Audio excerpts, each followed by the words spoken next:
അപ്പം വീണ്ടും ബോറടിപ്പിക്കാൻ എത്തിയിട്ടുണ്ട്. നിങ്ങളെല്ലാം കാണുന്നുണ്ടെന്ന് വിചാരിക്കുന്നു. ഇതിനകത്ത് എനിക്ക് തോന്നുന്നത് ഇത് തന്നെ ഞാൻ സെലക്ട് ചെയ്യുന്നു. ഈ ഒരു വ്യൂവിലൂടെ നമുക്ക് ഇതാണ് നമ്മൾ ഇന്നലെ കണ്ട അല്ലെങ്കിൽ മുമ്പേ കണ്ട ഞാൻ തൊട്ട് മുമ്പ് എടുത്തിരിക്കുന്ന വീഡിയോയുടെ സ്റ്റാർട്ടിങ് സ്റ്റേജിൽ ഒരു റോഡ് ക്രോസ് ചെയ്തിട്ട് വെള്ളം വരുന്നില്ലേ, ആ വെള്ളം ഇങ്ങനെ ഒഴുകി ഇവിടെ എത്തിയിരിക്കുകയാണ്. നമ്മൾ ബോൺസായി പാർക്ക് ആണ് ഈ കാണുന്ന ബോൺസായുടെ ബിൽഡിങ്. അതിനകത്തേക്ക് നമ്മൾ പോകുന്നില്ല. വീണ്ടും ചെത്തി മന്ദാരം തുളസി പിച്ചകമാലകൾ ചാർത്തി ഗുരുവായൂരപ്പ നിന്നെ കണി കാണണം. പാടാൻ എന്ന് പറയത്തില്ലെങ്കിലും പണ്ട് എനിക്ക് ഓർമ്മയുണ്ട്. ഇതിങ്ങനെ ഇവിടെ ഇങ്ങനൊരു വെള്ളച്ചാലുണ്ടായിരുന്നു. അതിൻ്റെ നടുക്കൂടെ കുറച്ച് പാറക്കെട്ടുകൾ മാത്രം ഉണ്ടായിരുന്നു. അതിലൂടെ ഞാനൊക്കെ വന്നിട്ടുണ്ട്. ഇപ്പം ആ പാറയില്ല, കെട്ടുമില്ല, എല്ലാം അവന്മാർ മാറ്റിയെന്ന് തോന്നുന്നു. അപ്പോൾ തിരിച്ച് തന്നെ നമുക്ക് പോകേണ്ടി വരുന്നു. ഞാൻ വിചാരിച്ചു ഈ ഒരു വഴി ഇവിടെ കൊണ്ട് തീരുന്നില്ല, മുൻപോട്ട് പോകുന്നു. ഇല്ലല്ലോ. അപ്പോൾ നമുക്ക് തിരിച്ച് തന്നെ പോകാം. ഈ ബോൺസായി ഒക്കെ ഒന്നുകൂടെയൊക്കെ കണ്ടിട്ട് ഇങ്ങനെ നമ്മൾ തിരിച്ച് അങ്ങോട്ടേക്ക് പോവുകയാണ്. അങ്ങോട്ടേക്ക് പോകുന്നതിൻ്റെ കാണുന്നില്ല ഈ ബോൺസായി ഒക്കെ. ഇതൊക്കെ എത്രയോ വർഷങ്ങൾ ഉണ്ട് എന്നുള്ളത് അതിൻ്റെ ഇപ്പോൾ ചൂടൊക്കെ നോക്കിക്കഴിഞ്ഞാൽ അറിയാം. വർഷങ്ങൾ പഴക്കമുള്ളത്, ഏകദേശം ഒരു 50 വർഷങ്ങളിലും പഴക്കമുള്ളതാണ്. അതിൻ്റെ ആ ഒരു ഇതൊക്കെ നോക്കിക്കഴിഞ്ഞാൽ മനസ്സിലാക്കാവുന്ന അങ്ങനെയാണ്.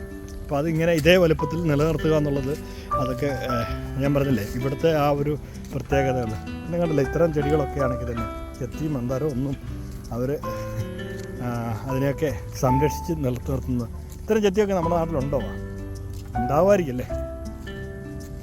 അമ്പലത്തിലൊക്കെ പൂജയ്ക്കും മാല കെട്ടാനും ഒക്കെ ആയിട്ട് പണ്ട് ഇവിടെ എല്ലാം അലഞ്ഞിട്ടുണ്ട് ഇത്തരം പൂക്കളൊക്കെ കിട്ടാൻ വേണ്ടി. അടുത്ത ലക്ഷ്യം നമ്മുടെ ആ പഗോഡ തന്നെയാണ്. ആ പഗോഡയിലേക്ക് നമുക്ക് എത്തണം. ഇന്ന് നമുക്ക് അവിടെ ഒന്ന് എത്തി കണ്ടിട്ടൊക്കെ പോയാൽ മതി അല്ലേ. സോ നമ്മുടെ യാത്ര ആ പഗോഡയിലേക്ക് എത്തിച്ചാണ്. പഗോഡ എന്ന് പറയുന്നത് നമ്മുടെ നാട്ടിലുള്ള നമ്മളെ കണ്ടിട്ടാണ് കുരിശുംതൊട്ടി എന്നൊക്കെ പറയത്തില്ലേ, എന്ന് വേണമെങ്കിൽ പറയാം. കുരിശുംതൊട്ടികളൊക്കെ നമ്മളെ ജംഗ്ഷനിൽ കാണുമ്പോഴത്തേക്കും അതിൽ ഇത്ര വലുപ്പമുള്ളതൊന്നും കുരിശുംതൊട്ടി ഞാൻ കണ്ടിട്ടില്ല. എന്നാലും ഇത് സ്റ്റാർട്ടിങ് ബോട്ടം ടു ടോപ്പ് മൊത്തം കളറിൽ ചേർത്തിരിക്കുകയാണ്. ബിൽഡിങ്ങിൻ്റെ മരങ്ങൾ കാരണം കാണാൻ പറ്റുന്നില്ല. ഞാൻ അടുത്തേക്ക് പോകാൻ നോക്കി. അങ്ങോട്ടേക്ക് പോകുന്ന വഴിയിൽ ഇതൊക്കെ ഒന്ന് കാണിച്ചങ്ങ് പോകാമെന്ന് കരുതി കേട്ടോ. ഈ മരങ്ങളൊക്കെ കണ്ടില്ലേ, ഇതൊക്കെ എത്രയോ വർഷങ്ങൾ പഴക്കമുള്ളതാണ്. നമ്മളൊരു കൊടുമനത്തിലെത്തുന്ന ഒരു പ്രതീതിയുണ്ട് ഈ പൈൻ മരങ്ങളൊക്കെ കാണുമ്പോഴത്തേനും. ഇതിനൊക്കെ ഹൈറ്റൊക്കെ ഇങ്ങനെ തന്നെ സംരക്ഷിച്ച് നിർത്തിയിരിക്കുന്നു. ഇതൊക്കെ ഇവിടെ ഉണ്ടായിരുന്നെങ്കിൽ തന്നെ ഇതിനകത്ത് ചെറിയ ചെറിയ മാറ്റങ്ങൾ ഈ റോഡിനൊക്കെ വരുത്തിയോണ്ട് തന്നെ, അതുപോലെ തന്നെ അടിക്കാടുകളൊക്കെ വെട്ടിത്തെളിച്ചുകൊണ്ട് ഒരു വലിയ മാറ്റങ്ങളാണ് ഇവിടെ സൃഷ്ടിച്ചിരിക്കുന്നത്. ഇനിയിപ്പോൾ എന്തായാലും നമുക്ക് പഗോഡ തന്നെയാണ് ലക്ഷ്യം. പഗോഡയിലേക്ക് നമ്മൾ എത്തിക്കൊണ്ടിരിക്കുകയാണ്. ദൈവമേ, എൻ്റെ വീഡിയോ ഇത് പഗോഡ മുഴുവൻ കാണിക്കാനുള്ളൊരു ലെങ്ത് ഒരു 10 മിനിറ്റിനുള്ളിൽ തന്നെ തീർക്കാൻ പറ്റുമെന്നുള്ള വിചാരത്തിലാണ് ഞാനിത് ചെയ്യുന്നത്. പറ്റുമെങ്കിൽ നമുക്ക് ഇവിടുത്തെ ലൈറ്റിംഗ് കൂടെ കാണാൻ പറ്റുമെന്ന് നോക്കാൻ പറ്റും. ഒരു പക്ഷേ പണ്ടൊക്കെ ഇതിൻ്റെ മുകളിലേക്ക് കയറാമായിരുന്നു. ഇപ്പോൾ ഇന്ന് അതിൻ്റെ മുകളിലേക്കുള്ള കയറ്റമൊക്കെ അവർ നിർത്തിച്ചിരിക്കുകയാണ്. അവിടെ ഒരു ഗേറ്റൊക്കെ പൂട്ടിയിട്ടിരിക്കുകയാണ്. നോക്കാമല്ലേ, പല രൂപത്തിലും പല ഭാവത്തിലും പല ഇടങ്ങളിലൂടെ നമ്മൾ പോയി കഴിഞ്ഞാൽ ചിലപ്പം അങ്ങനെ എത്താൻ പറ്റുമെന്ന് തോന്നുന്നു. പടികൾ ധാരാളം കയറണം. പടിയാറും കടന്നവിടെ ചെല്ലുമ്പോൾ ശിവനെ കാണാനും ശിവശംഭോ. ഇവിടെ ശിവനല്ല ഇരിക്കുന്നത്, 6 പടികളുമല്ല. എങ്കിൽ തന്നെ notice closed from 8 to 22 September 2024 for lights by the lake. So അപ്പോൾ ഈ ലൈറ്റ്സൊക്കെ നമ്മൾ കാണാൻ വേണ്ടിയും ഇത് ഇങ്ങനെ ഈ ലൈറ്റ്സിന് വേണ്ടിയുള്ള ക്രമീകരണങ്ങളൊക്കെ ചെയ്തിരിക്കുന്നുണ്ട്. ഇവരിതിനകത്തേക്ക് കയറ്റത്തില്ല. എന്തായാലും നമ്മൾ തിരിച്ച് ഇത് കാണാൻ വേണ്ടി ഉണ്ടാവും. സെൽഫി എടുക്കാൻ പറ്റും അല്ലേ? സെൽഫി എടുക്കാൻ വേണ്ടി വീണ്ടും ഞാൻ വന്നോളാം. കാരണം ഞാനിവിടുന്ന് എങ്ങും പോകുന്നില്ല. എന്തായാലും ഇതിന് ചുറ്റിനും ഒരു റൗണ്ട് ഒന്ന് നടന്ന് നോക്കാം എന്തൊക്കെയുണ്ട് എന്നൊക്കെ ഒന്ന് മനസ്സിലാക്കിയിട്ട് നമുക്ക് ഇതിൻ്റെ ഒരു വീക്ഷണം എല്ലാ കോണുകളിലൂടെ നമ്മൾ വീക്ഷിച്ചിട്ട് തിരിച്ച് പോകാമെന്ന് വിചാരിക്കുന്നു. നിങ്ങൾക്ക് ഒരു അത്ഭുതം തോന്നും ഇപ്പോഴും ഇതെന്താണ് ഇവിടെ വലിയൊരു തിരക്കൊന്നുമില്ലാതെ. കഴിഞ്ഞ ദിവസം ഉത്സവത്തിൻ്റെ പ്രകൃതിയായിരുന്നു. നമ്മുടെ തിരുനക്കര ഉത്സവവും അല്ലെങ്കിൽ തൃശ്ശൂർ പൂരവും കാണുന്ന പോലെ തന്നെയായിരുന്നു. ആൾക്കാർ ഇങ്ങനെ ഇടിച്ച് നിൽക്കുകയായിരുന്നു. പിന്നൊക്കെ വർക്കിംഗ് ഡേ ആയതുകൊണ്ട് ഇനിയിപ്പോൾ ആൾക്കാരൊന്നും അധികം വരത്തില്ല. ഇവിടത്തേക്ക് ആൾക്കാർ എന്നെ പോലെ ചില വട്ടന്മാർ മാത്രമേ വരത്തുള്ളൂ. അപ്പോൾ ഇത് കാണുന്നുണ്ട്. ഇവിടെയൊക്കെ നിന്ന് ഫോട്ടോസൊക്കെ എടുക്കാനും പ്രൊഫൈൽ പിക്ചർ ആക്കാനും ഒക്കെ ഇങ്ങനെ ആൾക്കാർ ഇങ്ങനെ റെഡി ആയിരിക്കുകയാണ്. എന്തായാലും നമുക്ക് ഈ ലൈറ്റ് ഷോ ഏതായാലും നിമിഷങ്ങൾക്കകം തുടങ്ങുമെന്ന് വിചാരിക്കും. അങ്ങകലെ ട്രെയിനൊക്കെ പോകുന്നത് കാണാം. ഇതാണ് എൻ്റെ പ്രത്യേകത.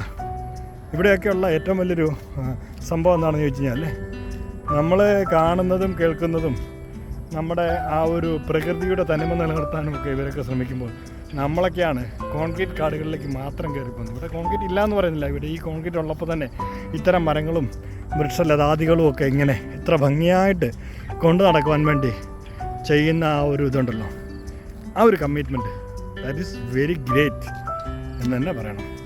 ഓക്കെ, അപ്പോൾ നമുക്ക് ഈ പഗോഡയുടെ കാഴ്ചകൾ ഇനിയൊരു ലൈറ്റ് ഷോ ഉണ്ട്. അത് ഏകദേശം അരമണിക്കൂറൂടെ എടുക്കുമെന്ന് തോന്നുന്നു ഇത് ലൈറ്റ് ഷോ ഒക്കെ തുടങ്ങാൻ വേണ്ടി. അപ്പോൾ അത്രയും സമയം കാത്തു നിൽക്കാനുള്ള ഒരു ക്ഷമക്കുറവുണ്ട്, വിശപ്പിൻ്റെ വിളിയുമുള്ളതുകൊണ്ട് മറ്റൊരിക്കൽ ലൈറ്റ് ഷോ എടുക്കാമെന്നുള്ളൊരു പ്രതീക്ഷയിൽ ഞാൻ പതുക്കെ നമ്മൾ വന്ന വഴിയെ ലക്ഷ്യമാക്കി.